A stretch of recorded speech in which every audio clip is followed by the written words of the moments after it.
Welcome to an episode of InRange.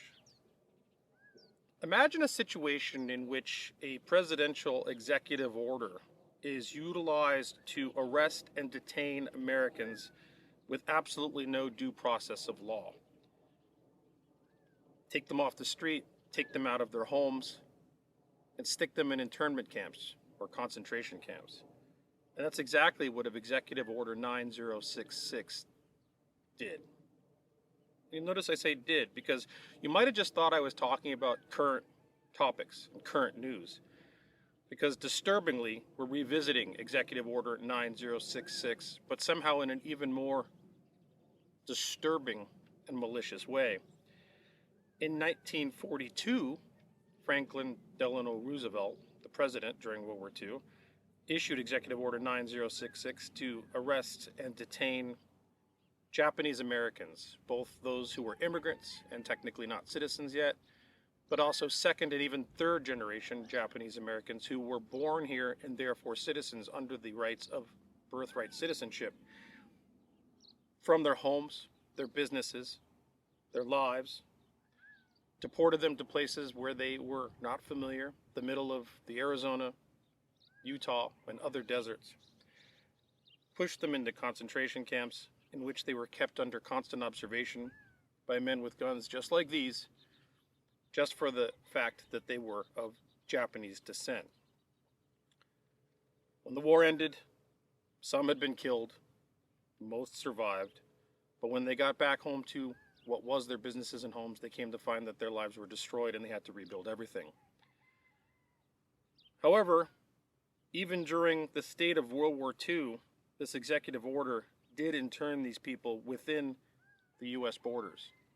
The only thing I could think of that would make this even more malicious would be to deport them to foreign countries, into jails and prisons that we don't even control. Anyways, here's the Topaz internment camp. I'm coming to you today from Topaz, Utah, which is one of 10 Japanese internment camps created during World War II. After the bombings of Pearl Harbor, the existing tensions against Asian immigrants that was there for a long time came to a zenith, and Franklin D. Roosevelt created Executive Order 9066, which required the deportation of Japanese ancestry Americans to places such as this. They were torn from their homes and businesses at gunpoint and brought to foreign locations throughout the Southwest to protect the United States against the Japanese menace.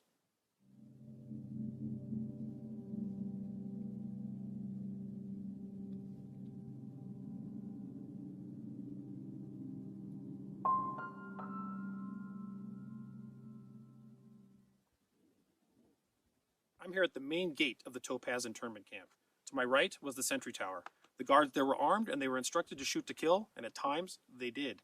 It takes time to build a camp like this, 5 months in fact, and the first Japanese deportees that were ripped from their homes and businesses in the San Francisco area had to go somewhere, and they repurposed a racetrack just outside of San Francisco, turning what were horse stalls into places to pack people in very deplorable conditions. They were not well cleaned, they smelled terrible, horse manure, you can never get that out. And those people were stuck there for 5 months waiting to come to what would have been actually better conditions, in spite of the fact that they were torn from their homes and families.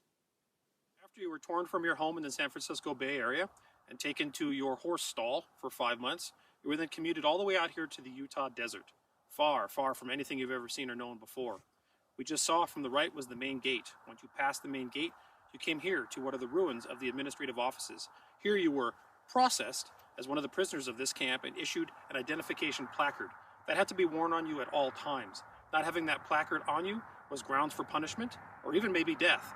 That placard was your life card and identified you as a prisoner in an internment camp in your own country. So the camp was surrounded by barbed wire, reminding the Japanese citizens in here that they were indeed prisoners in their own country. Offenses that were worth being shot to kill for were as simple as getting too close to this fence. And in fact, there's at least one account here from Topaz in which one of the prisoners who was deaf, hard of hearing, did not hear their commands and was shot for that reason alone, somewhere just along this fence line.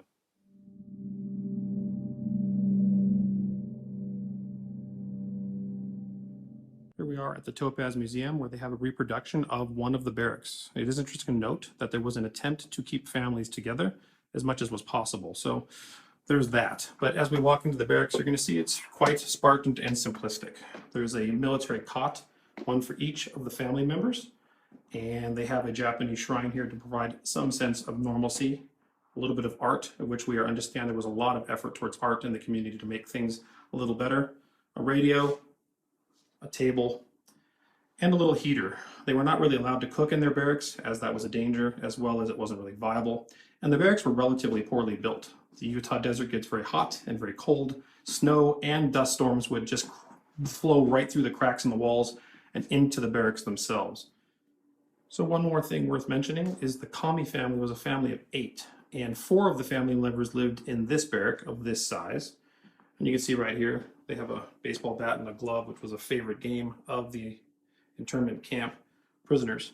But the other 4 children lived across in a barrack of the same size. So this would have been one barrack, 2-sided, each side being this size, 4 people on each side. So this is a small example of this family's life away from San Francisco, which of course was civilized and normal and turned into this at the Topaz internment camp. The human spirit always tries to persevere, and at the Topaz internment camp, there was a very significant effort towards art and a way to beautify an environment that to them was foreign and maybe not beautiful. And this is just a few pieces of the art that was created by the people who were there interned as prisoners in their own country.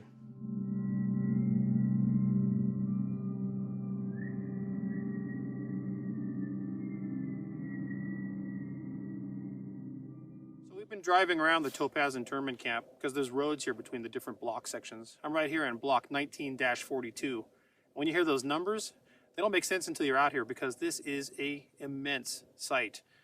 The amount of infrastructure and people that were displaced to this is hard to fathom until you drive around the location and realize block after block after block of what were barracks.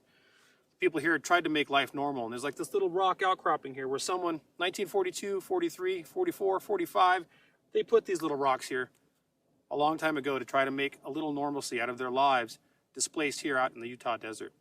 This entire location is just rife with little pieces of trash, pieces of wood, pottery, and garbage just laying about. Not much left of the barracks. They weren't built to last, and they were sold as surplus anyway.